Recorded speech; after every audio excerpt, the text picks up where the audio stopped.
Monsieur le rapporteur. Merci Madame la Présidente. Voilà, la première question que je vous poserai, c'est de savoir en quoi l'existence d'une autorité administrative indépendante en la matière est utile. Vous savez d'ailleurs qu'il y a un certain nombre de réponses déjà à cette question, de ceux qui considèrent que ce n'est pas utile, à ceux qui considèrent que vous pourriez légitimement être absorbé par le CSA. Donc, en quoi vous considérez que le statut d'autorité administrative indépendante est utile, sachant que chaque autorité administrative indépendante que nous auditionnons nous explique tout l'intérêt de son existence. Bon, hein, mais... Bien entendu, la question que vous me posez, c'est une question que je me suis posée très souvent.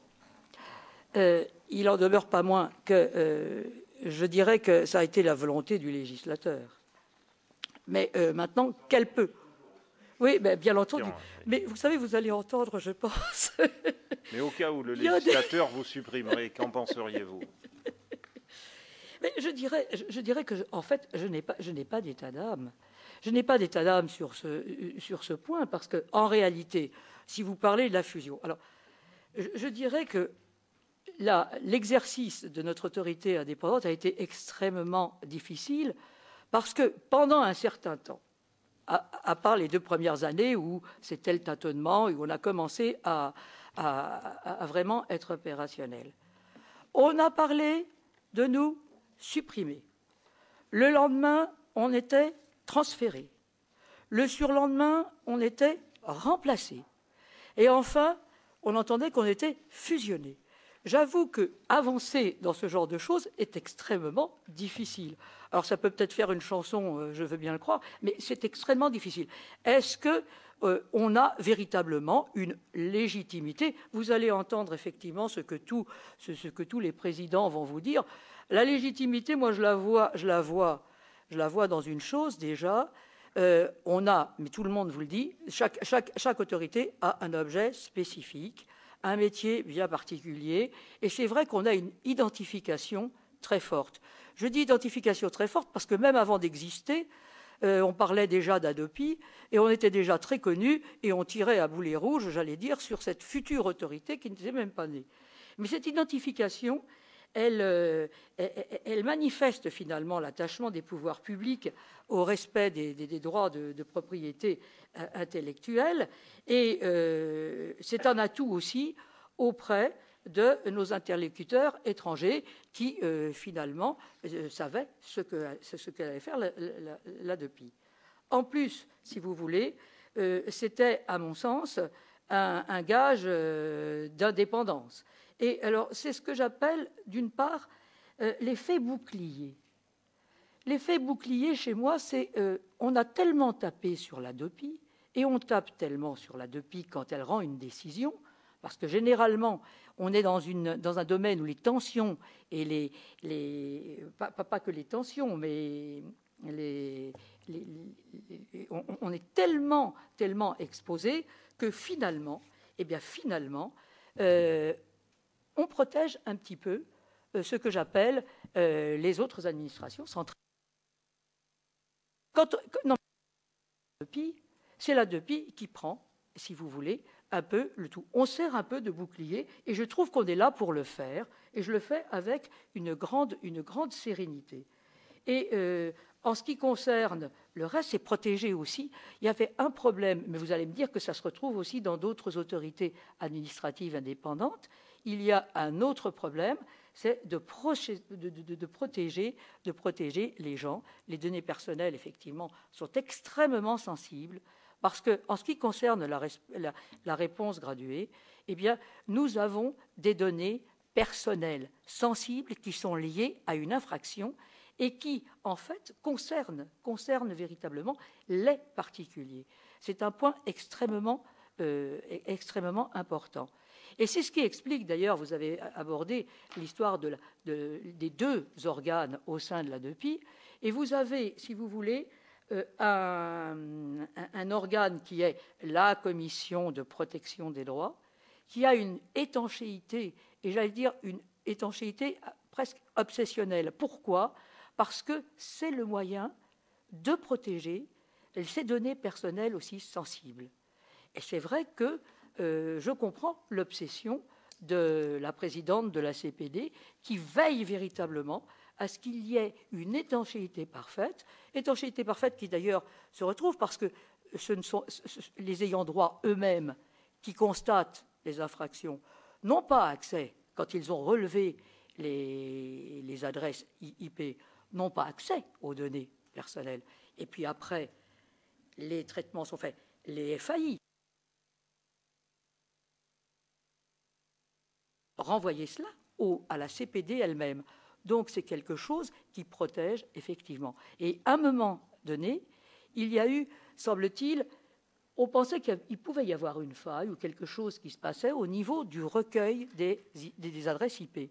Qu'a fait la Commission de protection des droits? Elle a demandé une expertise. Ce n'était pas son système d'information qui était en cause, mais celui des ayants droit. Les ayants droit donnaient tout de suite leur accord. Et on a vu que le recueil des adresses IP, eh bien, l'expert, qui est un expert auprès de la Cour de cassation, a dit que finalement, c'était robuste. Alors, en matière d'informatique, on sait fort bien qu'il peut y avoir, on peut casser certaines choses, mais là, véritablement, quand on commence de parler de robustesse, on s'aperçoit que c'est sérieux et que ça marche bien.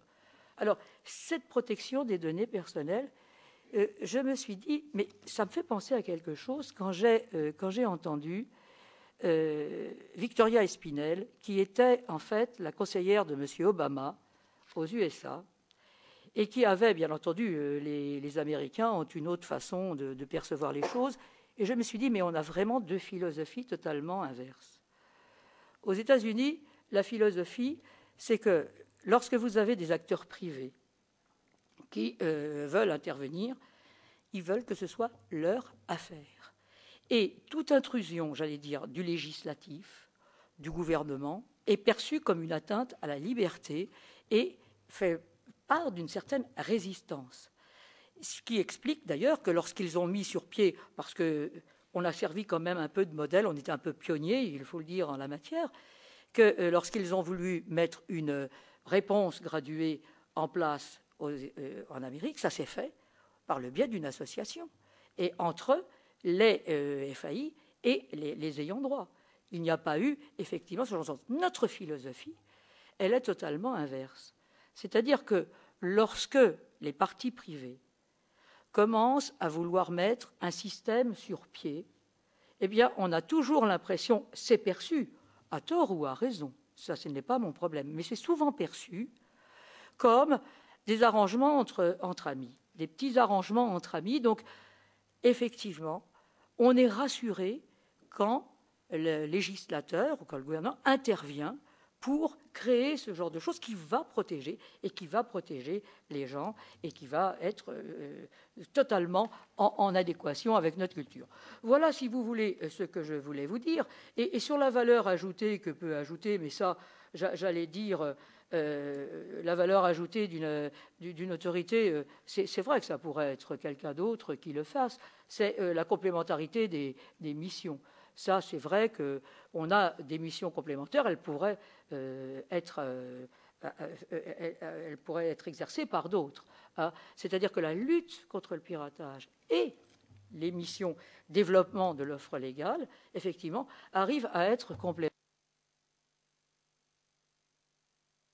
Notre institution, ce que je peux en tirer, parce que vous avez évoqué, monsieur le rapporteur, la fusion qu'on avait évoquée avec le CSA, je pense que la taille réduite, parce que nous sommes une petite administration.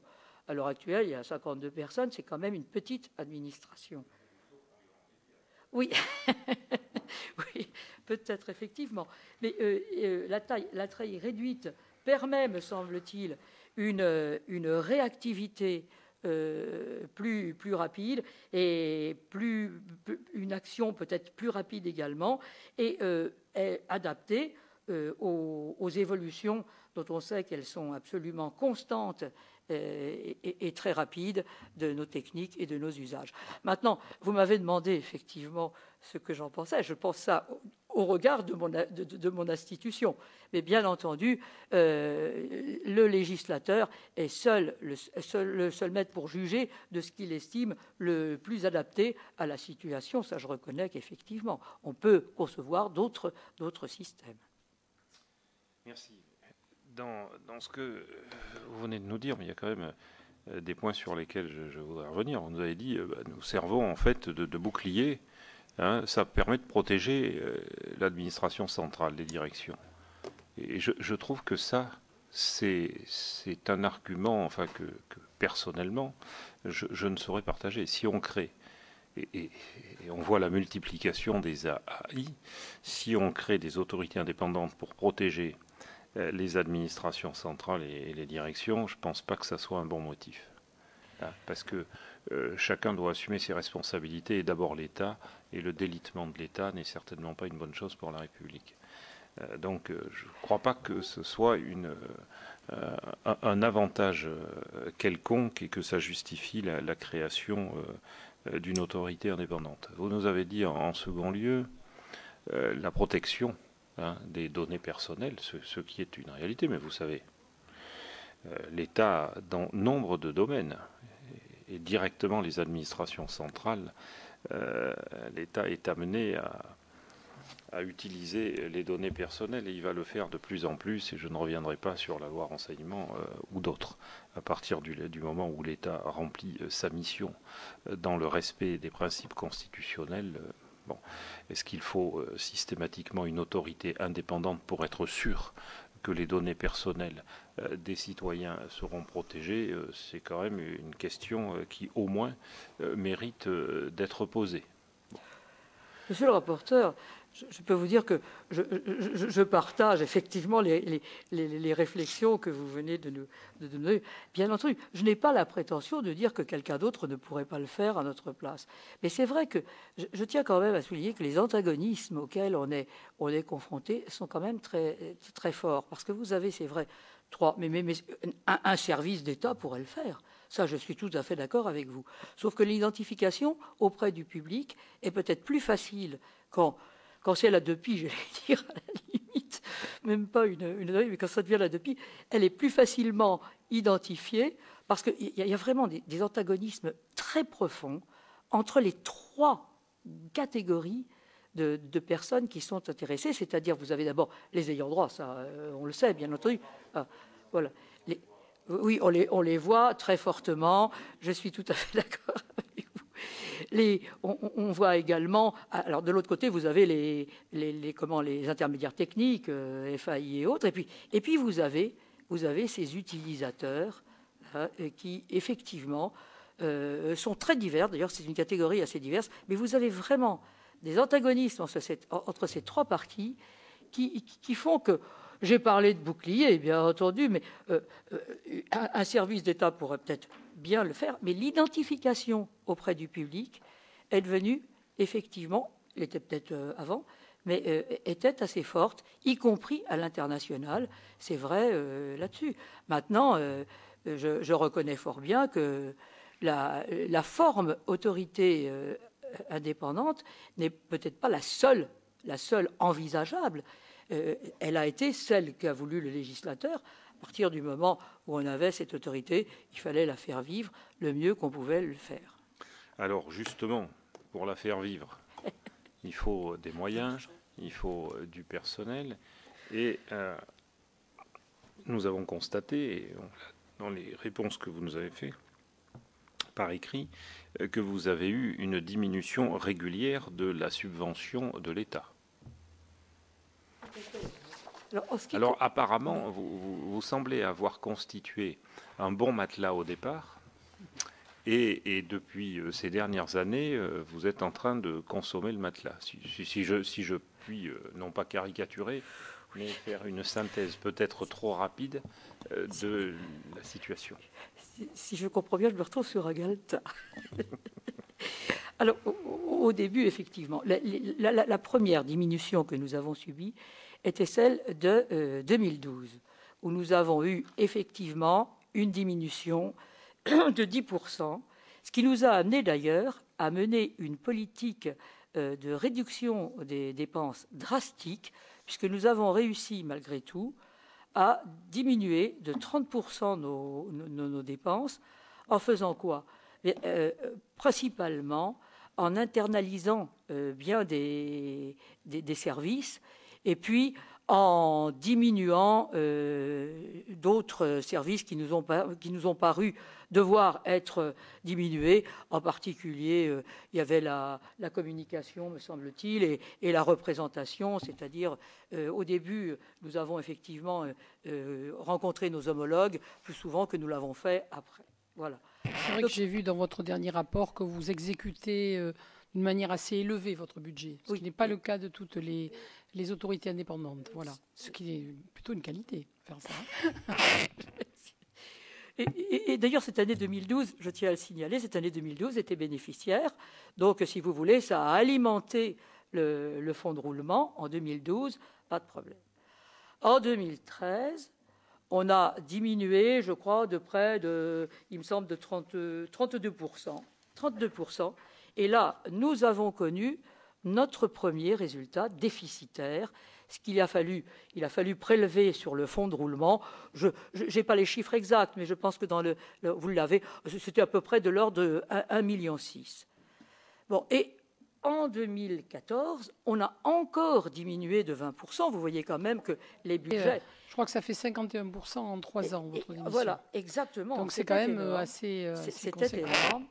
Et là, nous avons eu un deuxième résultat déficitaire, et nous avons dû reponctionner notre fonds de roulement, là, je crois, en gros, à 2,5 millions.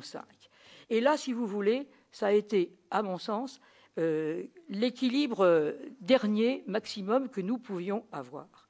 Or, est arrivée cette fameuse année 2015, qui a été une année effectivement catastrophique, où on a vu encore nos moyens diminuer de 20%, et non, peut-être pas de 20%, si à l'époque, non, c'est en 2015, enfin ça il y avait surtout le gel, surtout vous aviez le gel de 7% comme tous les... voilà. Exactement, et alors là, véritablement, ça a été le signal d'alarme. Et je tiens à dire que j'alerte un peu tout le monde, parce que même les rapporteurs, si vous voulez, de la loi de finances, ont bien noté que cette diminution ne permettait pas d'assumer de façon satisfaisante toutes les missions que nous avons eues. Et alors, il faut dire que c'est des histoires de rabot de 7% d'une manière uniforme. Je dis ça en dehors d'Adopi. C'est le membre de la commission des finances qui dit que ça a des limites, quand même, ça, franchement. Je crois qu'aujourd'hui, Bercy pourrait essayer d'inventer des choses un peu plus sophistiquées que faire un rabot systématique, 7% pour tout le monde. Bon. Si le rabot continue, vous allez faire comment? Alors, écoutez, si le rabot continue, je continue déjà dans mon année 2015, parce qu'on a déjà dû, si vous voulez, ce que j'appelle réduire la voilure, puisqu'on a été contraint d'abandonner, enfin de licencier 4 personnes. Il y a 5 postes qui n'ont pas été remplacés. Il y a 2 CDD qui n'ont pas été non plus renouvelés. Donc on est vraiment, j'allais dire, dans une tension totale. Et le seuil prudentiel, si vous voulez, le fonds de roulement, on l'a diminué au maximum, c'est-à-dire qu'on l'a fixé à 2 mois en nous référant à l'inspection générale des finances qui demande que la prudence soit faite entre 60 et 90 jours. Donc, si vous voulez, on est là. Alors, je tiens à dire une chose.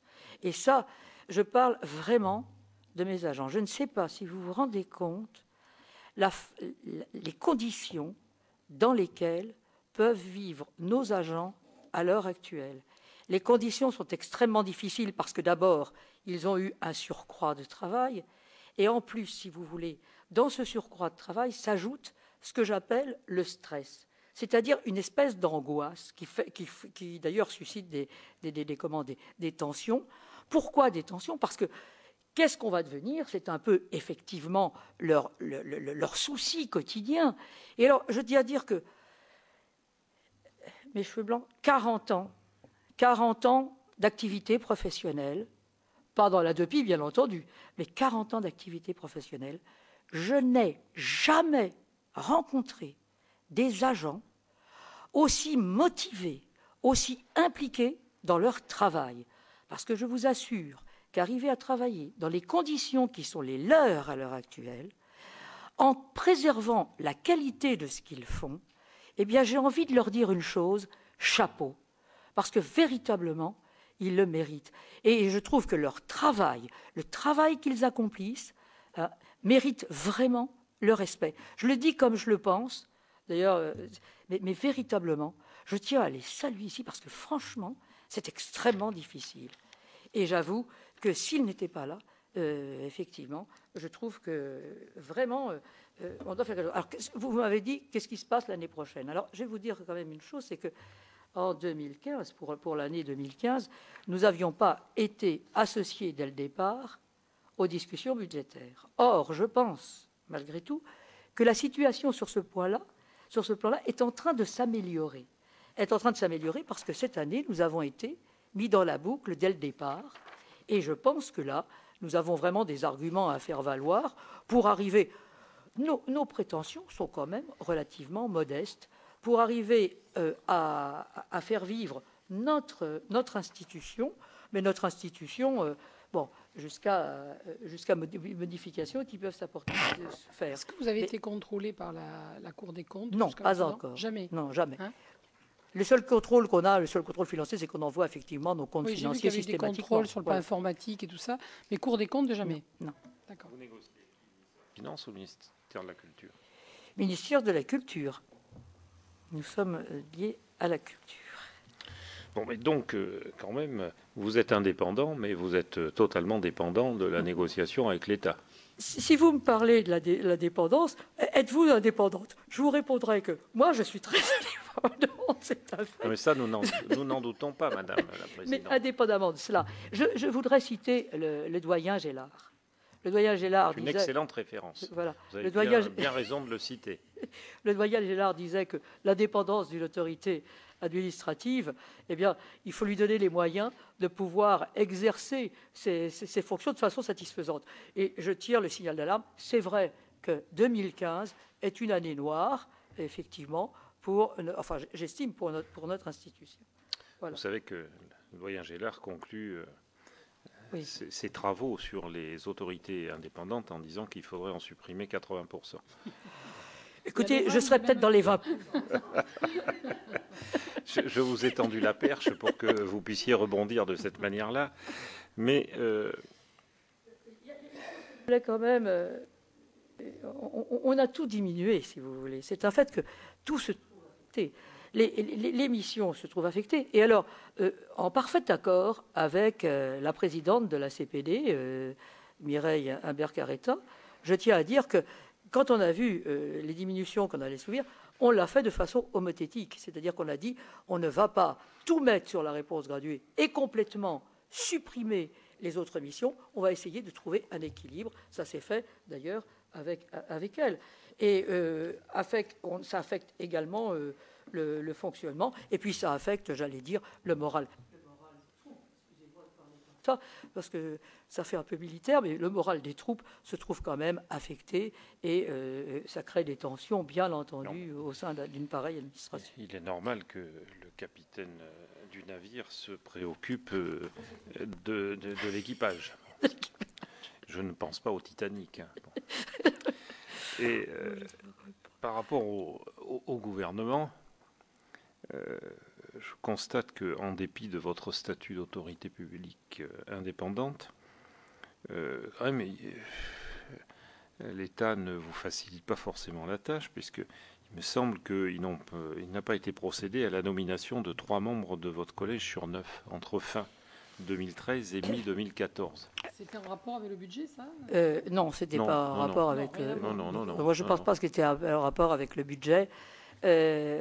J'ai tiré le signal d'alarme à plusieurs reprises et j'ai même été jusqu'à, j'allais dire, demander au responsable de l'administration de bien vouloir nous compléter, parce que finalement, si on ne nommait pas ces trois personnes, alors c'est vrai qu'on avait le quorum nécessaire pour le faire, mais on ne pouvait pas fonctionner normalement, et ça a pris plus de 6 mois, mais après une alarme assez vigoureuse, puisque c'était vraiment, j'allais dire, c'était pas une mise en demeure, mais c'était de dire que je ne pouvais plus tenir, et que si je ne tenais plus, d'autres instances pourraient peut-être effectivement intervenir.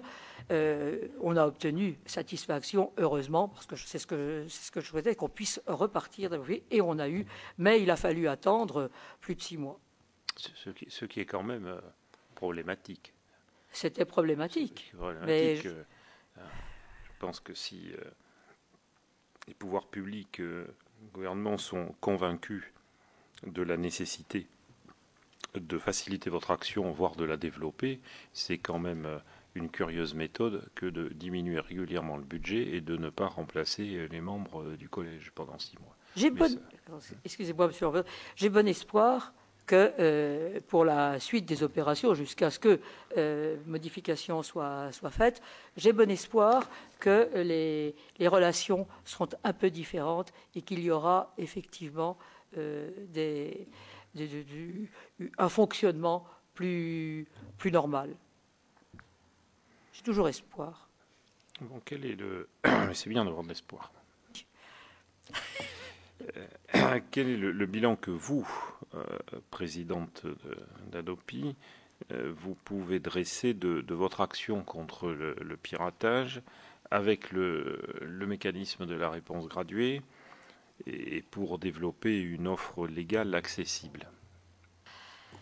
Alors, je vous dirais que les résultats qu'on peut obtenir doivent être, à mon sens, examinés à l'aune des objectifs qui ont été donnés à l'Hadopi. L'Hadopi n'est pas faite, excusez-moi, elle est encore vivante, mais l'Hadopi n'est pas faite, me semble-t-il, pour éradiquer le piratage. Il y a bien d'autres actions. Et d'ailleurs, finalement, le milieu lui-même, j'allais dire, ayant droit ou autre, a bougé, parce qu'on s'est aperçu que ça, à la suite de ça, les ayants droit ont multiplié des actions, parce que parallèlement à l'Hadopi, vous avez les actions judiciaires. Vous avez des fermetures de sites, vous avez des actions en contrefaçon, vous avez, j'allais dire, le gagnant de la semaine, c'est-à-dire que celui qui a le plus téléchargé, même en peer-to-peer, qui se retrouve non pas devant l'Hadopi, mais devant les tribunaux. Donc vous avez toute une série d'actions qui sont là pour lutter contre le piratage. Et indépendamment du peer-to-peer, les évolutions ont fait que très vite, on s'est rendu compte qu'il y avait des usages un peu différents. C'est le streaming et je parle anglais, je ne devrais pas parler anglais, le direct download, le téléchargement direct, excusez-moi, et on finit par... Et on s'est aperçu que là, ça montait en puissance. Eh bien, je pense que nous avons été un des premiers et j'ai demandé à Mireille Imbert-Carretta, présidente de la CPD, je lui ai donné une mission d'avoir à se pencher sur ce problème et sur les évolutions du streaming et du téléchargement direct.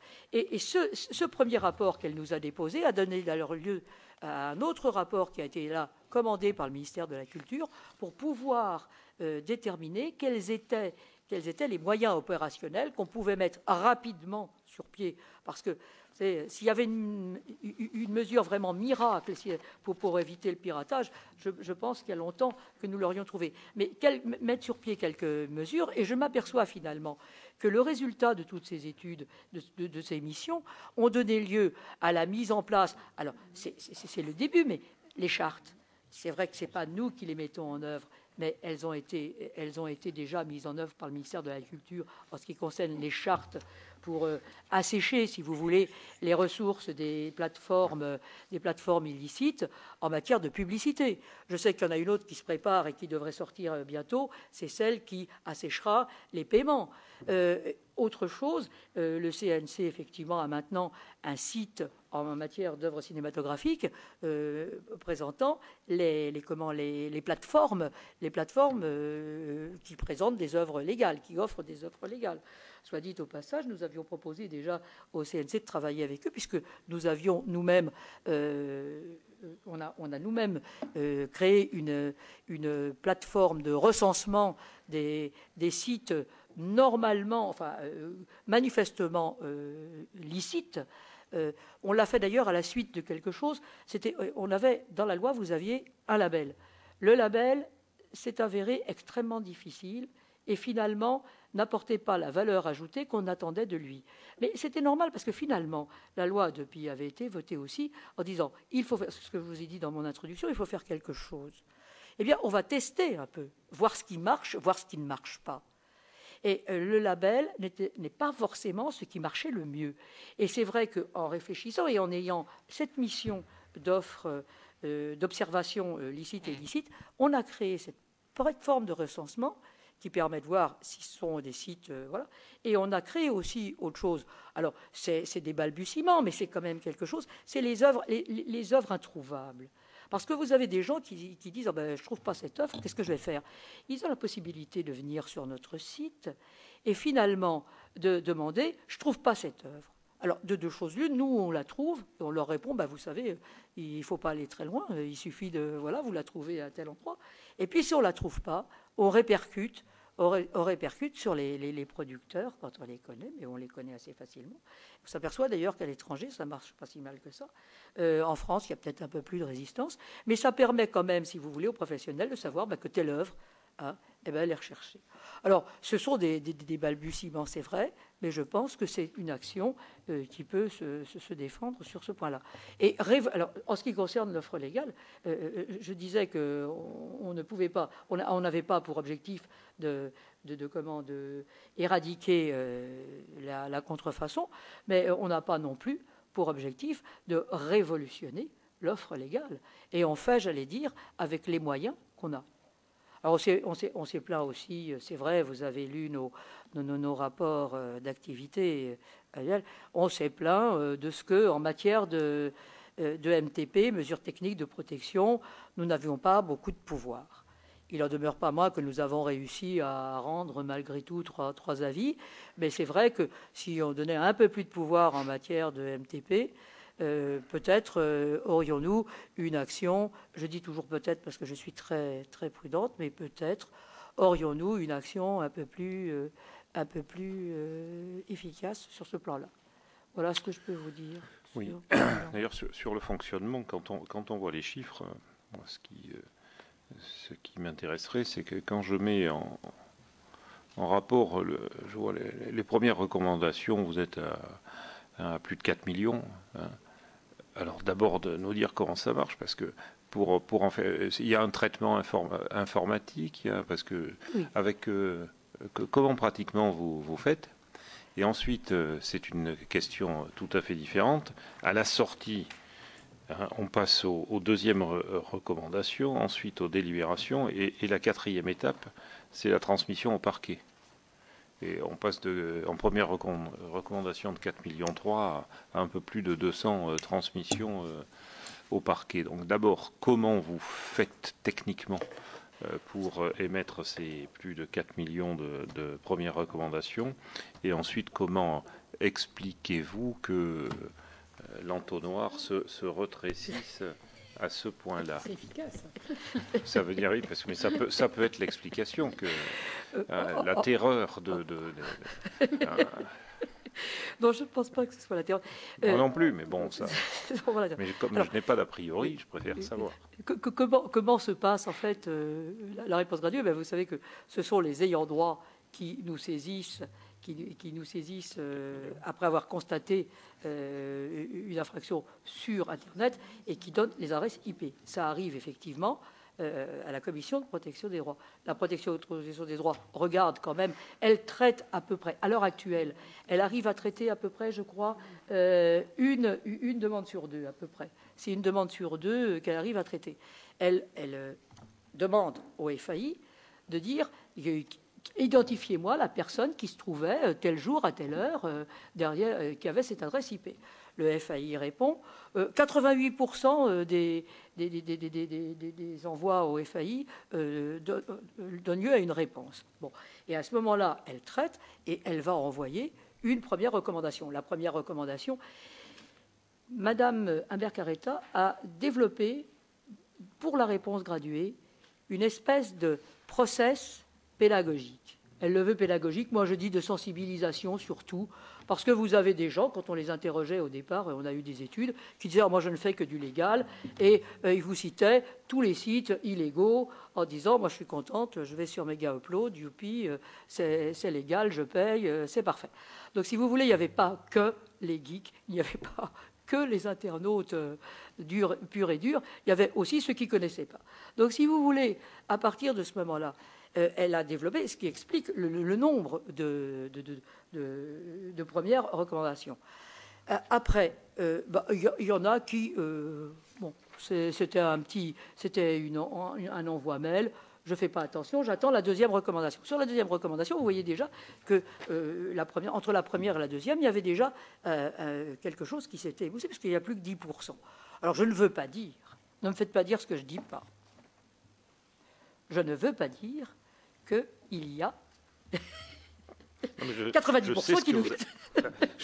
Je sais ce que vous 90%, j'aurai mon approche personnelle là-dessus après. Mais indépendamment, on voit quand même que ça a arrêté certains, parce qu'ils ont pris conscience. Certains aussi se sont aperçus, ne savaient pas comment marchait le peer-to-peer. Moi, je ne cache pas qu'il n'y a pas si longtemps que ça, que je sais comment ça marche. Hein. Et quand vous avez des enfants... l'intérêt de créer des autorités administratives. Voilà, tout à fait. Et quand vous avez des enfants qui se gardent bien de vous dire que la petite icône que vous voyez là, elle n'est pas tout à fait neutre. Ah bah oui, bah tu connais pas maman, bah oui, c'est quand même... Bon, vous confirmez le chiffre de saisines par jour? On me parle de 70 000 saisies par jour, ce qui me paraît énorme. C'est devenu 70 000 c'est par le jour. chiffre. Oui, tout à fait. C'est-à-dire d'arriver à la... Oui, voilà, d'arriver. Voilà. Que quelqu'un se plaint à vous, écrit, vous saisit. Il y en a un paquet. Il y en a qui en couvrent des milliers. Et puis il y a parfois, si vous voulez, parfois des doublons qui se font. Voilà. Il y a toute une série de... Bon, mais par rapport aux premières recommandations, il y en a donc une série qui ne justifie pas ensuite une deuxième recommandation. Alors certains, effectivement, ne sont pas pris dans les mailles du recommandation. Tout dépend, vous le savez, à la pêche, de la maille du filet, de savoir si on prend un tramail, un chalut ou une araignée. Écoutez, je voudrais, mais j'ose pas, mais si, parce que finalement, j'ai une liberté de parole, hein, j'ai promis de dire la vérité, toute la vérité, rien que la vérité, donc par voie de conséquence, je vais vous le dire. J'ai des amis, bien entendu, avocats, magistrats et autres. Bon. Et un jour, je rencontre quelqu'un de mes amis avec sa fille qui, bien entendu, n'est peut-être pas toujours, n'a peut-être pas eu toujours de première recommandation, mais n'a peut-être pas toujours été parfaitement... et je lui dis, mais arrêtez. Ne faites pas d'Adopi, pas vu, pas pris. Parce que là, c'est pire que tout. Parce que c'est pas parce qu'on n'est pas pris qu'on doit avoir un comportement qui ne soit pas normal. Et alors je revois cet ami, il me dit, mais vous savez, vous avez créé chez elle, elle a pas 10 ans, hein, c'est quand même c'est plus une adolescente. Et elle a dit, mais vous savez que parfois, avec des discours comme ça, vous arrivez à faire prendre conscience à certaines personnes que, bon, ils ont peut-être pu télécharger illicitement un jour, mais qu'il y a quelque chose derrière. Ils aiment la création, et après tout, ça mérite salaire. Il faut avoir un comportement normal. C'est pas parce que je ne vois pas de gendarme que je ne vais pas rouler à 150 sur les routes. Voilà. Donc, si vous voulez, on arrive parfois à genre. Maintenant, la grosse masse, je suis désolé, la grosse masse ne réagit probablement pas comme ça. Mais si vous voulez, je pense quand même qu'il y a une espèce de sensibilisation qui doit se faire, d'amour de la culture, qui fait qu'il y a une grosse partie une partie des gens... Alors, est-ce que là, la réponse graduée, il y est pour quelque chose ou pas? Eh bien, on nous dit toujours, oui, mais regardez, le piratage augmente. Si vous regardez le nombre, effectivement, le nombre augmente. Mais regardons aussi le nombre d'internautes. Il augmente. Et quand vous faites une proportion, ben vous vous apercevez que, bon an, mal an, ça reste à peu près à la même hauteur. On dit oui, mais les Nordiques, regardez, ils piratent pas. Mais je suis un peu désolé, c'est vrai que chaque peuple a une façon de réagir face à ce genre de choses et que parfois, effectivement, la France n'est peut-être pas le modèle en matière Et on essaye par tous les moyens, si vous voulez, que ce soit d'ailleurs, j'allais dire, les chartes, les achèvements ou autres, on essaye d'arriver à un comportement. Maintenant, voilà, je sais que ça a des limites, je ne vais pas vous dire autre chose. Mais en revanche, l'offre légale, elle se développe aussi. Et ça, après tout, c'est aussi une très bonne nouvelle. Enfin, il est heureux qu'un haut magistrat comme vous nous dise que pas vu, pas pris, c'est pas bien. C'est dans mes gènes.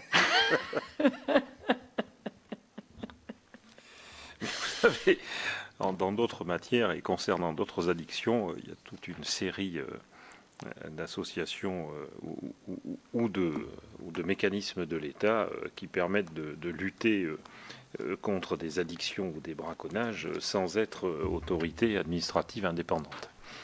Je ne ferai pas de comparaison parce que je ne veux pas caricaturer. Nous avons constaté qu'il y a eu, et encore, de nombreuses critiques à l'encontre d'Hadopi s'agissant de la structure bicéphale de l'autorité, avec, semble-t-il, quand même des blocages graves à tous les niveaux du fait de la structure bicéphale. Alors qu'est-ce que vous en pensez et qu'est-ce qu'éventuellement vous préconisez ?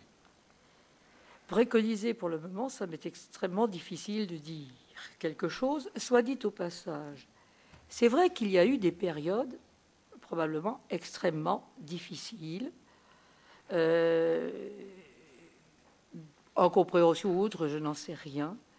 Mais j'avoue qu'il y a d'autres moments où on arrive à un résultat assez surprenant d'ailleurs. Ce qui explique d'ailleurs à un moment donné que nous avons augmenté, en dehors de toute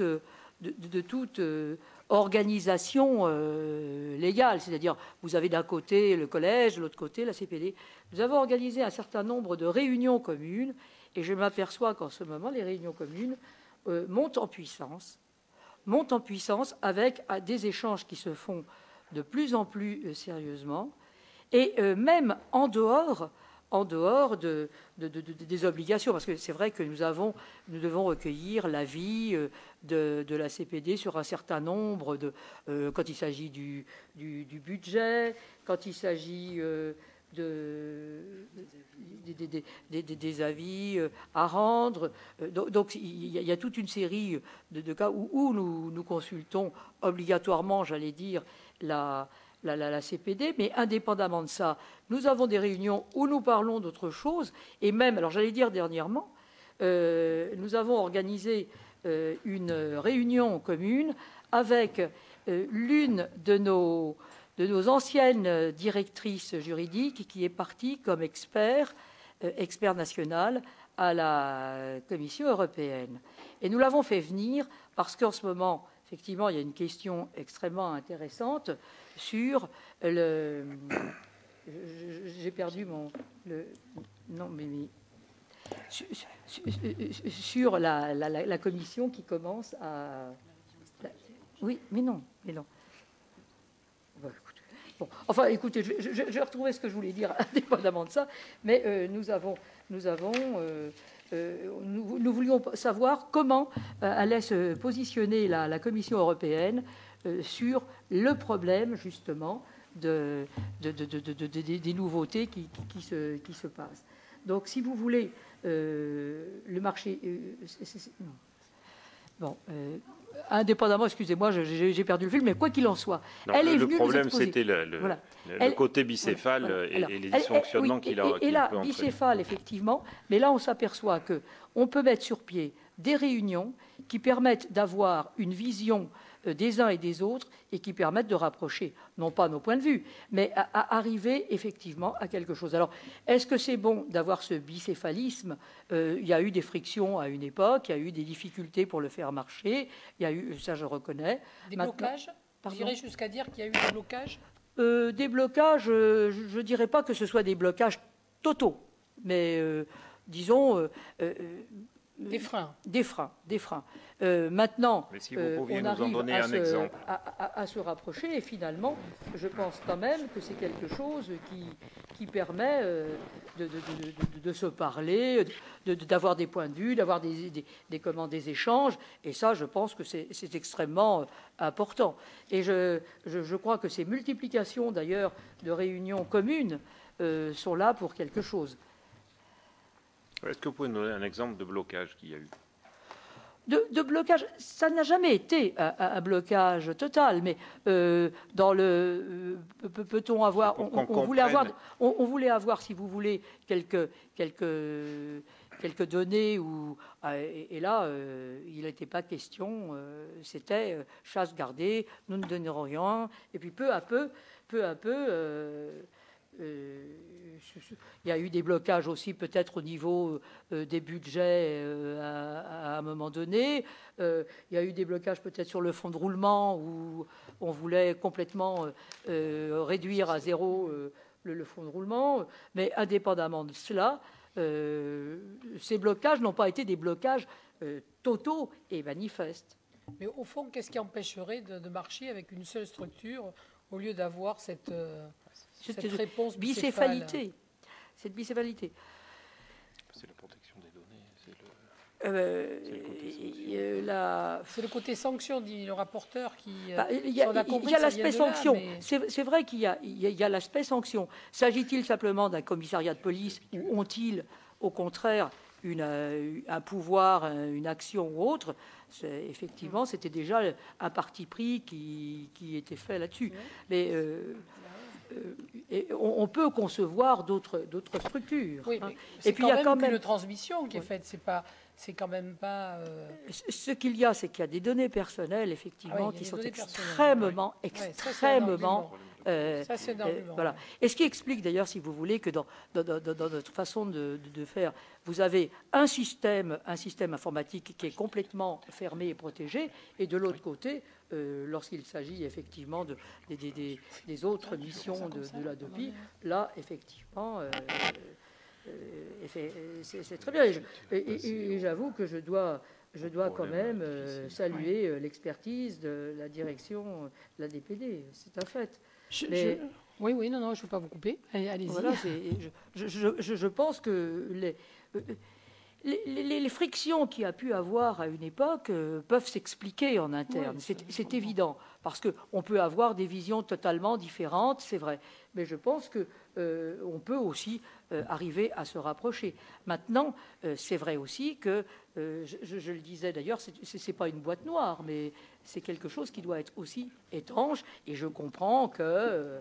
à certains moments, l'étanchéité était telle qu'on n'avait absolument plus aucune possibilité de savoir ce qui se passait en général et qu'en était l'expertise. Maintenant, je pense que les rapports peuvent effectivement s'améliorer et c'est un fait. Et d'ailleurs, je peux vous dire qu'ils se sont améliorés. Bon, très bien.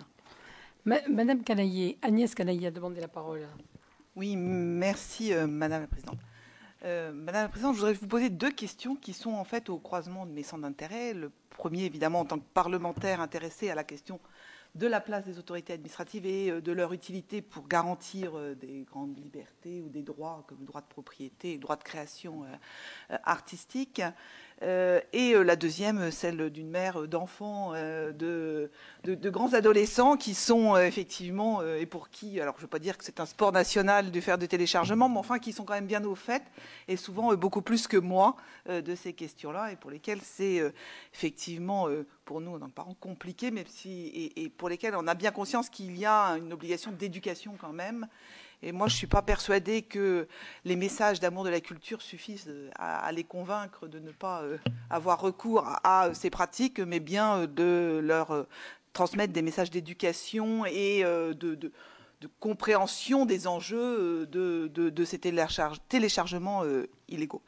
Moi, donc, ma question est double. La première, c'est de quels moyens disposez-vous pour comprendre et être en avance, parce que les jeunes, eux, connaissent très bien, savent très bien quels sont les sites, pas les sites, quelles sont les techniques, comment on peut effectivement contourner la loi. Donc vous, avez-vous les moyens pour anticiper et connaître un peu ces procédures et puis ces techniques de prévention et au final de répression?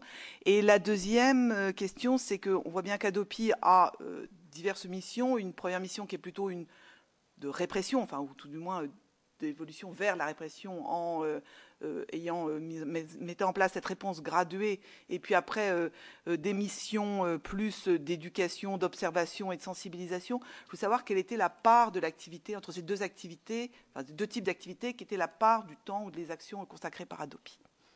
Merci. Alors, sur la première question, je peux dire qu'effectivement, nous avons quand même, au sein d'Hadopi, des chercheurs en informatique et qui regardent de près ce qui se passe sur les modifications, sur les façons d'agir ne me demandez pas, je ne fais pas partie de cette équipe-là, hein, parce qu'effectivement, je n'ai pas l'âge, et encore, quoique. Mais indépendamment de ça, on a quand même des équipes qui sont très jeunes aussi, et qui, effectivement, mènent des études là-dessus pour savoir comment pouvoir répondre. Et là, il y a une expertise qui se fait, et voir comment les jeunes peuvent faire, et essayer de trouver des solutions. Soit dit au passage, je pense qu'on ne va jamais éradiquer complètement ce genre de choses. C'est d'ailleurs pas notre but, mais c'est le but aussi. Le but est aussi d'avoir une certaine pédagogie. Hein. Alors, la pédagogie, on sait ce qu'elle vaut. Hein, mais il n'en demeure pas moins que je voudrais simplement prendre le temps de voir. On a eu effectivement des ateliers, et dans un atelier, c'était très drôle, parce que vous aviez deux gamins, alors je dis vraiment des jeunes, qui, là, étaient en train de construire son petit site, et le voisin copiait un petit peu, et il lui a dit « Ah, mais c'est pas possible, tu me voles mon droit d'auteur ». Je trouve que déjà, pour des jeunes qui ne comprennent pas bien ce qu'est le droit d'auteur, parce que je peux vous dire que c'est quand même extrêmement compliqué, il y a des études pédagogiques, un effort pédagogique à mener. Je ne vous dis pas que ça va éradiquer ce genre de choses, ce n'est pas possible, mais tourner peut-être vers quelque chose. Il y a un aspect pédagogique qui peut être développé en dehors bien entendu même de la réponse graduée, et qui permet peut-être d'une sensibilisation sur les intérêts que ça représente, du respect du droit d'auteur. Vous savez que le droit d'auteur, c'est quelque chose d'extrêmement délicat à comprendre.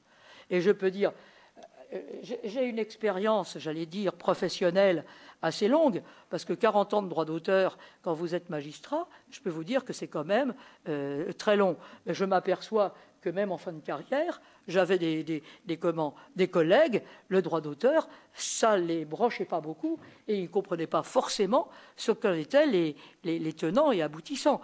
Donc, c'est quelque chose d'extrêmement important. L'éducation peut se développer. Je ne dis pas qu'on va éradiquer. C'est pas possible, me semble-t-il, d'éradiquer complètement ce genre de phénomène, mais il en demeure pas moins qu'il peut y avoir une prise de conscience sur pourquoi ce genre de choses. Alors, l'observation, défendre les études, l'observation est très importante pour comprendre ce qui se passe et arriver à avoir un discours qui soit en adéquation avec les jeunes. C'est vrai que moi j'avais assisté à un atelier, c'est assez surprenant de les voir, de les voir réagir, et je pense que peu à peu on arrive à une certaine éducation. On n'arrivera pas à éradiquer, il faut pas rêver, mais une certaine éducation qui fait comprendre que finalement c'est vrai que ça a vraiment quelque chose d'important. On avait lancé d'ailleurs la campagne qu'on avait lancée, c'était la création de demain. la création de demain se défend aujourd'hui. Alors, soit dit au passage, c'était une action qu'on avait menée sur le plan publicitaire. Alors, elle n'a pas duré longtemps, c'est vrai. C'est extrêmement cher, on ne l'a pas renouvelée. Mais il est certain que de faire comprendre à un jeune que finalement, la culture de demain, eh ben, c'est peut-être lui aussi qui sera dans la culture. Il y a toute une éducation à faire. Toute une éducation. On n'arrivera pas à éradiquer ce phénomène. On n'a pas cette prétention non plus, mais je pense qu'il y a des actions à mener qui font bien comprendre l'importance du droit d'auteur. Maintenant, c'est vrai qu'on n'arrivera pas à un résultat. Ne me demandez pas d'y arriver en 3 ans. D'ailleurs, si c'était si facile que ça, il y a longtemps qu'on aurait réussi à faire quelque chose. Mais ne baissons pas les bras. Je trouve que tous les efforts qui sont menés doivent converger.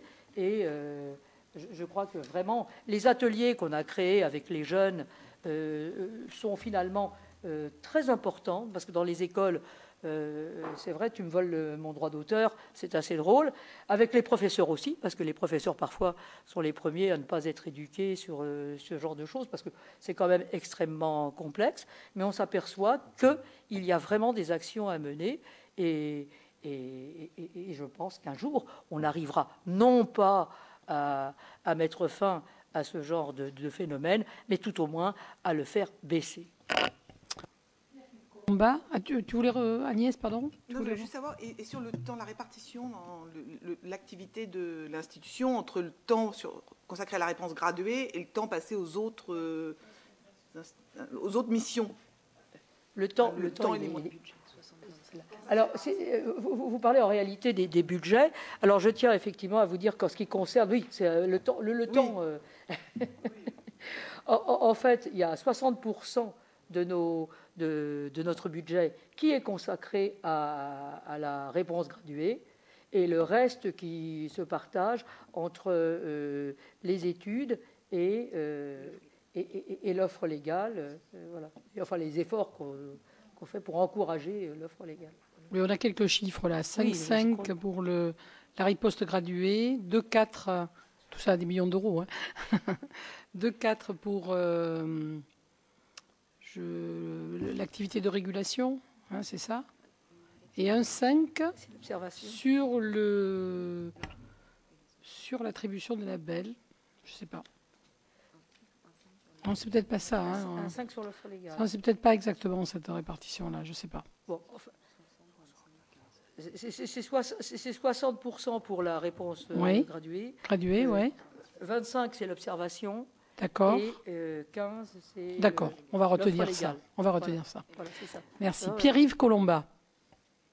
Présidente, si je me souviens du débat qu'on a eu au Sénat au moment qui a abouti à la création de l'ADEPI, il y avait d'un côté ceux qui disaient qu'il faut défendre la propriété intellectuelle, le droit des créateurs, etc. Ça ne peut plus durer. Et puis de l'autre, ceux pour qui Internet est d'essence divine et que donc on ne peut absolument pas y toucher. Et mon impression, mais vous me direz si je me trompe, c'est que la création d'ADEPI, c'est-à-dire une structure quand même très modeste, au budget fongible, avec bicéphale, enserré dans un ensemble de contraintes procédurales quand même extrêmement sévères, cette création, ça a été finalement le moyen de ne pas choisir. Le moyen finalement de dire qu'on fait quelque chose, mais qu'est-ce qu'on fait? On laisse quand même très largement à la proie des différents prédateurs les productions, les créations. Mon impression, c'est ça, c'est-à-dire que ADEPI, ça a été une mesure intermédiaire qui permettait au gouvernement, qui était très embêté par le choix, de ne pas le faire. Est-ce que ça correspond à votre impression ou est-ce que je suis complètement à côté de la réalité? Non, mon impression est peut-être un peu différente, effectivement, parce que en réalité, la recherche primordiale, c'est d'essayer de trouver un équilibre entre toutes les parties prenantes, ce qui était extrêmement difficile, parce que j'allais dire que parfois c'est même le grand écart, parce que c'est vrai que Internet est le monde de liberté et je fais ce que je veux et je ne respecte rien des droits des uns et des autres. C'est un peu aussi dépassé. Et vous avez la création et les utilisateurs. C'est vrai qu'en tant qu'utilisateur, moi, je voudrais quelque chose pas trop cher, même si c'est gratuit, l'utilisateur est très content, mais encore faut-il que ça permette, par ailleurs, d'alimenter la création. Donc il y a un équilibre à rechercher qui est extrêmement, extrêmement dur. Alors vous dites, oui, mais vous n'avez rien fait. Je suis d'accord que c'est quelque chose d'extrêmement difficile à réaliser. Rien fait. Vous êtes là pour dire qu'on fait quelque chose. C'est un équilibre extrêmement difficile à faire, mais à réaliser. Mais je pense malgré tout qu'il y a des prises de conscience qui se font et que on a défriché pour le moment. Je pense que la DEPI, au départ, c'était justement le défricher, essayer d'avoir une expertise un peu plus pointue, essayer de tester certaines choses, essayer de rechercher un équilibre. On l'a fait avec nos moyens. Il y a des choses qui ont marché, il y a des choses qui ne marchaient pas du tout. Et finalement, on arrive, si vous voulez, à... On ne fédérera pas. Ça, c'est un fait pour le moment, tout au moins. On est dans cette période où on a une prise de conscience quand même que la création de demain se protège aujourd'hui. J'allais reprendre le terme, et que les utilisateurs, eh bien, c'est pas la liberté totale. Et il y a peut-être une prise de conscience de la part de certains utilisateurs. Alors, je ne parle pas effectivement des geeks invétérés. Pierre-Yves ? Ne vous méprenez pas. Ce que je dis n'est pas une critique de votre travail. Ce que je dis, c'est un constat que je fais pour d'autres hautes autorités. L'idée de, finalement, il y a un certain nombre de hautes autorités qui, selon mon sentiment, ont été créées parce que l'État ne voulait pas choisir, ne voulait pas régler le problème, ne voulait pas choisir. On est resté dans cet entre-deux. Le bon moyen, c'est d'avoir une haute autorité. Voilà. Donc, et chacun, bon, une fois qu'elles ont été nommées, la plupart de celles qu'on a vues, on a vu qu'elles faisaient leur travail, essayaient de faire leur travail. Mais c'est l'idée même de cette conception de ces espèces d'interfaces qui, parfois, alors, parmi les hautes autorités, il y en a de catégories très différentes. Mais là, il y en a une catégorie, c'est fait.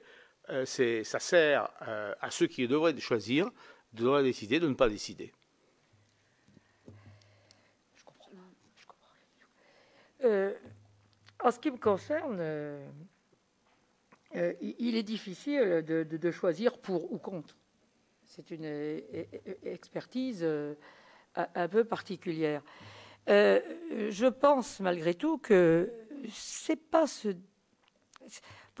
Pour moi, la création d'une autorité administrative indépendante dans ce domaine particulier, c'est parce qu'on marchait un peu à l'aveugle, en ce sens que c'est tellement nouveau, c'est tellement dur, rechercher un équilibre, pourquoi pas une autorité indépendante qui puisse effectivement rechercher des solutions. Et au départ, il y avait quand même ce désir d'essayer de mettre sur pied quelque chose qui permettrait d'avancer dans la connaissance même de ce qu'on pouvait faire dans ce monde qui nous échappait, parce qu'il faut dire quand même que c'est un monde, on a parlé de révolution, après tout, c'était peut-être une révolution. Mais j'avoue que, véritablement, il y avait un message fort, me semble-t-il, quand on a créé la DEPI des pouvoirs publics, c'était de dire... on ne va pas taper comme des sourds, parce que finalement, ne rien faire, après tout, ça tombait sous le coup de la contrefaçon. Hein.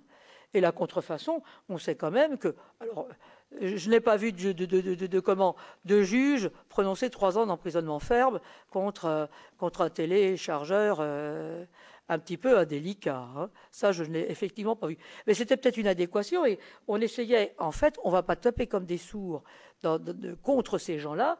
On va essayer d'abord de comprendre comment ce mécanisme se fait, essayer de voir comment ça évolue, parce qu'en plus, si vous voulez, la loi présente un avantage, et Dieu sait si, en tant que magistrat, je l'ai appliqué à de nombreuses reprises, mais la loi ne peut pas changer tous les 3 ans, tous les 3 mois, j'allais dire.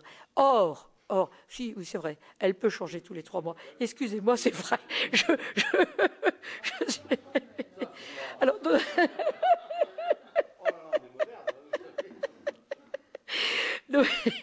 c'est vrai que c'est une perception du magistrat, parce que généralement, quand le magistrat a des dossiers, surtout quand il arrive à la Cour de cassation, il y a un certain nombre d'années qui se sont passées entre le moment où il était juge là-bas et où il est là-haut. Je suis d'accord avec vous. Bon, et elle peut changer très vite, c'est vrai. Mais elle n'a pas, si vous voulez, cette souplesse que peut avoir une autorité comme la nôtre, c'est vrai. Et ça change énormément, une espèce de souplesse, une espèce je pense que c'est de sensibilisation. On peut avoir d'autres actions que de taper comme des sourds. Remarquez, j'ai été magistrat, y compris au pénal, j'ai jamais tapé comme une sourde. Mais indépendamment de ça, je veux dire que ça permettait quand même d'appréhender les sujets, les problèmes, peut-être sous un autre ordre, essayer de trouver des ententes. Alors, il faut dire qu'on est tombé dans une période extrêmement difficile, parce que c'est vrai que si, dès le départ, on était né et on n'avait pas été du tout, si on n'avait pas fait du tout l'objet de contestation, c'est comme je l'ai vu. Je vous l'ai dit tout à l'heure. On a parlé, est-ce qu'on nous supprime, est-ce qu'on ne nous supprime pas, D'ailleurs, je vais vous dire autre chose. Il y a une... Oui. Il y avait une question, parce que je regarde de l'heure, puisqu'on a un débat sur la Grèce. Merci, Madame la Présidente. 2 types de questions. En fait, d'une part, vous avez évoqué tout à l'heure les baisses tout à fait considérables de budget de votre autorité. Vous avez aussi évoqué les économies que vous avez pu réaliser. Est-ce que cela veut dire qu'à l'origine, les moyens avaient été très mal dimensionnés, hein, puisque la baisse du budget observé est largement supérieure au déficit généré, hein. J'ai calculé à peu près 25% sur l'année 2014. C'est le premier type de question. La seconde, concernant la procédure graduée, je crois que vous avez évoqué lors de délibération au premier trimestre 2015 la nécessité de faire le point là-dessus et de voir quelles étaient les améliorations à apporter sur cette procédure de la réponse graduée. Je voudrais savoir quels audits vous avez pu conduire, internes ou externes, pour y parvenir. Il est certain que au début, des investissements étaient nécessaires. Ça, c'est évident, parce que le système est quand même un système qui nous a appris, qui nécessitait quelque chose, quelques investissements. Et le bilan de la réponse graduée, on l'a fait, c'est vrai, en voyant aussi peut-être ses limites ou autres, qu'il a fallu quand même avancer dans ce genre de choses. Et le rapport annuel, le prochain d'ailleurs, sera l'occasion de parler de ce qui a pu marcher, de ce qui a pu ne pas marcher, de ça. Alors, vous vous dites, vous continuez, en fait, si je comprends bien, je continue à vivre avec beaucoup moins. C'est peut-être un peu votre question. Est-ce que je n'étais pas surdimensionné? Soit dit au passage, on n'a pas eu la voilure nécessaire pour développer toutes les actions qu'on aurait pu développer. On a fait avec, on a compris fort bien qu'il fallait aussi faire avec, mais on aurait peut-être pu faire mieux. Et ce qu'il y a surtout, c'est qu'on s'est repositionné, on s'est redimensionné, on a pris d'autres dimensions. Pourquoi? Pour pouvoir avancer et faire au maximum avec ce qu'on avait. Est-ce que c'était suffisant? Est-ce que ça pouvait permettre d'être vraiment efficace ou autre? On a fait le maximum de ce qu'il était possible de faire avec le budget qu'on avait. Enfin, moi, je le vois comme ça, si vous voulez. Maintenant, je ne pense pas qu'on peut dire que le budget au départ était surdimensionné, surtout qu'il fallait mettre sur pied. Je pense que, Michel, si tu en es d'accord, on va laisser le rapporteur dans une ou deux dernières questions, parce que je suis obligé de faire attention à l'horaire. Madame la Présidente, oui, moi, dans les questions ce matin, la Commission de la Culture a adopté un rapport concernant d'ailleurs Hadopi. Ce rapport fait un certain nombre de propositions, mais dénonce en matière de gouvernance un taux d'encadrement trop élevé et qui pèserait sur l'efficacité de la chaîne de décision. Le rapport se fait également l'écho, je cite, de parachutage et de recrutement trop politisé, d'un défaut de management. Est-ce que ça peut expliquer le turnover important qui est constaté dans le personnel? Et en même temps, et ce sera ma dernière question, les deux seront dans la suite, ou mon avant-dernière, bon, j'ai sous les yeux le courrier qui avait été adressé par l'Union des producteurs de films, la Société civile des auteurs-réalisateurs et d'autres organisations, hein, le BLIC, le Bloc, l'ARP, j'en passe, hein, dénonçant le travail réalisé par Hadopi et considérant que Hadopi ne défendait pas, je résume, les auteurs. Cette lettre, vous la connaissez comme moi, puisque bon, elle a dû être largement diffusée. Bon, je passe sur... parce qu'il faut faire attention aux articles de presse. Moi, je suis toujours très circonspect, surtout quand ça vient des médias parisiens. C'est ma déformation rurale. Mais bon, sous les yeux un article d'un journal du matin sur le cinéma réclame la peau d'Éric Walter à Fleur Pellerin, etc. Bon, on voit qu'il y a un certain nombre de problèmes, alors qui peuvent s'expliquer par la nature du travail et je pense que c'est une partie de la réponse que vous me ferez. Mais bon, il y a des points sur lesquels ça mérite quand même rapidement une réponse. D'abord sur ce que dit le rapport sur le taux d'encadrement, les parachutages et recrutements trop politisés, et puis c'est monté au front des auteurs de manière très, très claire en disant disant qu'il y a une communication biaisée d'Hadopi, qui biaisée et incessante, diffuse dans le public l'idée qu'il n'y a pas lieu de s'opposer au piratage, que le secrétaire général d'Hadopi appelle désormais partage, terme positif qui fait même penser qu'il s'agit d'une pratique à promouvoir. Je n'ai pas cru comprendre que c'était votre position, mais c'est pour ça que je dis ça avec toute la réserve et le recul qui sied quand on cite des organes de presse, surtout parisiens. Madame la Présidente. Alors, en ce qui me concerne, je dirais que pourquoi il y a un encadrement qui vous paraît un peu surdimensionné par rapport au nombre de personnes qui travaillent au sein de notre administration, c'est surtout, me semble-t-il, parce que un encadrement, on n'est pas assez nombreux, ça c'est un fait aussi. Et on va demander beaucoup à ce personnel, je ne devrais pas dire ce personnel, mais à l'encadrement qui, effectivement, va avoir une action très, très rapide, très, très adaptée à ce genre de choses. Et en ce qui concerne la lettre du BLIC et du Bloc, parce que je pense que c'est cette lettre-là dont vous faites allusion, moi, j'avoue que il y a une chose que je défends, et je l'avais même défendue le jour où j'avais été présidente de la Hadopi. Je suis indépendante et eh bien, il y a des choses qui déplaisent effectivement à certains et que je sois mal aimée par certains, effectivement, je le comprends fort bien. Maintenant, c'est vrai que je comprends que on ne tient pas.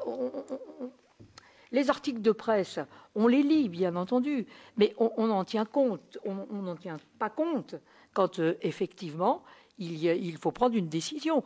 Je ne peux pas être la bien-aimée, c'est vrai, dans une configuration qui est telle que quand on prend une position, elle peut déplaire à quelqu'un.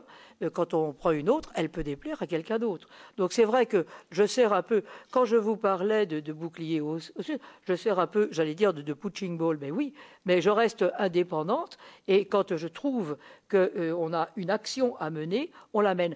Alors c'est vrai que ça paraît un peu peut-être un peu disproportionné quand on parle des directeurs par rapport au reste de nos agents. Il en demeure pas moins qu'on leur demande beaucoup, parce qu'on essaye de faire beaucoup avec peu, et que finalement, en interne, on travaille énormément sur ces sujets. Voilà ce que je voulais vous répondre. Maintenant, c'est peut-être pas très clair dans la façon dont je me suis exprimée, mais c'était effectivement ce que je voulais dire. Que ça ne répond pas forcément à la question. Bon. Parce que la question, je l'aurais dit, bon, sur le taux d'encadrement trop élevé, considérons que vous avez répondu à la question, hein, sur les parachutages et recrutements trop politisés, vous n'avez pas répondu à la question. Là, je ne fais que citer le rapport qui a été adopté par la Commission de la Culture ce matin. Politisé, les nominations... Moi, j'avoue que je comprends mal qu'on dise que ce soit politisé, parce qu'il y a des gens, vraiment des gens de tous bords. Je ne peux pas forcer la main à certains pour venir chez nous, ça c'est un fait, mais on a vraiment des gens, à mon sens, de tous bords. Donc voilà, je m'inscris un peu en faux à cette affirmation, parce que ça me paraît disproportionné pour ce genre de propos. Alors, une dernière question, parce que je pense que vous ne m'en direz pas plus sur les deux questions que je viens de poser. J'ai une dernière question, mais qui a un rapport avec les autorités administratives indépendantes. J'ai vu dans la réponse au questionnaire que, puisqu'il faut aussi aborder ces questions, que vous aviez une indemnité de 3 000 € par mois, ce qui m'a semblé peu, parce que je pense que vous y êtes pour de bon, qu'en même temps vous êtes toujours à la Cour de cassation, si j'ai bien. Hein, ce qui est le cas de nombre de membres des collèges des autorités administratives indépendantes. Alors, je fais attention à ce que je dis, parce que quand on voit des présidents d'autorités indépendantes qui ont de forts revenus, hein, et qu'on peut trouver que c'est trop, on en voit aussi dont on se dit, quand même, hein, ils n'en ont pas beaucoup de revenus. Bon. Et ce qui m'amène à cette question, considérez-vous que c'est normal, et considérez-vous que ce serait possible si vous n'étiez pas conseiller à la Cour de cassation? Parce que là, objectivement, on a un réel problème, parce que au train de la multiplication du nombre d'autorités administratives indépendantes, il va falloir doubler ou tripler les effectifs du Conseil d'État et de la Cour de cassation et de la Cour des comptes. Je sais bien qu'on vit vieux en général dans ces professions et dans les nôtres, mais quand même. Je suis à la retraite aujourd'hui. Aujourd'hui, je suis encore très jeune. Non, mais vous comprenez que ça ne s'adresse pas qu'à la présidente d'Adopi. Oui, c'est un fait que vous avez des autorités où là véritablement le président est à part entière et appartient uniquement à son institution. Tel n'a pas été le cas effectivement pour la Adopi. Il est certain que mener les deux de front, c'était quand même assez difficile, c'est vrai, mais mes 3 000 € bruts, je le dis quand même, bruts, par mois vous effraient. M'effraie dans le sens... c'est trop bas. Par rapport à la responsabilité au travail. Par rapport à la responsabilité, je suis désolé de dire, mais vous posez là une question un petit peu personnelle. Non, parce que bon, je la pose, Madame la Présidente, voilà, par rapport à l'ensemble des autorités administratives indépendantes. Voilà, je pense avec des distorsions voilà. qui nous paraissent, qui nous apparaissent chaque jour. Hein, et là aussi une diversité considérable. Et alors, si pour être président d'une autorité administrative indépendante, il faut forcément être conseiller d'État, membre de la Cour, conseiller de la Cour des comptes ou à la Cour de cassation, il faut le dire. Hein, mais on voit bien qu'il y a un problème. Oui, il peut y avoir un problème en ce qui concerne ce genre de choses. Ça, je reconnais. Soit dit au passage, c'est vrai. Pour les membres du collège, hein, parce qu'ils ne vont pas faire fortune avec ce qu'ils touchent. Hein. Mais il faut aussi le dire quand c'est comme ça. Mais c'est vrai, c'est vraiment quelque chose. Ça ne doit pas être facile à trouver, parce qu'en dehors du côté peut-être un peu honorifique, hein, on ne peut pas dire qu'ils font ça pour un revenu. Hein. Je ne pense pas, effectivement. Mais si vous voulez, il y a ça peut être considéré comme un excès dans ce sens-là.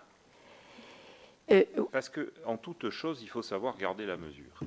On renvoie des collèges et des autorités indépendantes où il y a des rémunérations très importantes, et puis on en voit où il y a des indemnités qui sont, je ne peux pas dire ridicules, mais qui ne correspondent pas au travail qu'on peut demander. Et là, bon, vous êtes l'exemple type. Ça va, mais imaginez que quelqu'un ne le soit pas. On fait comment? Ça ne peut pas marcher comme ça. Bon. Hein? Bon.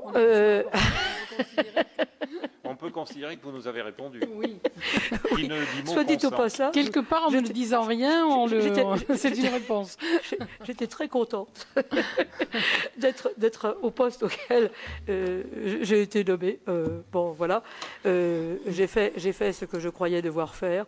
Je l'ai fait au mieux de mes possibilités, avec mes limites, je reconnais, avec les difficultés que j'ai rencontrées, parce que vous l'avez vous-même noté, c'était une période extrêmement... une création très contestée après, et puis qui revient. Avouez que c'est quand même quelque chose qui est très, de croisière très difficile. Tout de suite. Voilà. Hein voilà. Donc j'ai essuyé les plâtres, comme on dit vulgairement, j'ai défriché le terrain. Maintenant, la suite des événements ne m'appartient plus. Madame la Présidente, nous ne sommes pas un tribunal, nous sommes une commission d'enquête. Je vous remercie, Madame la Présidente. Et merci beaucoup de vos réponses et d'avoir participé de cette façon à cette audition. Nous, on s'échappe vite parce qu'on a un débat sur la Grèce. Voilà. Merci.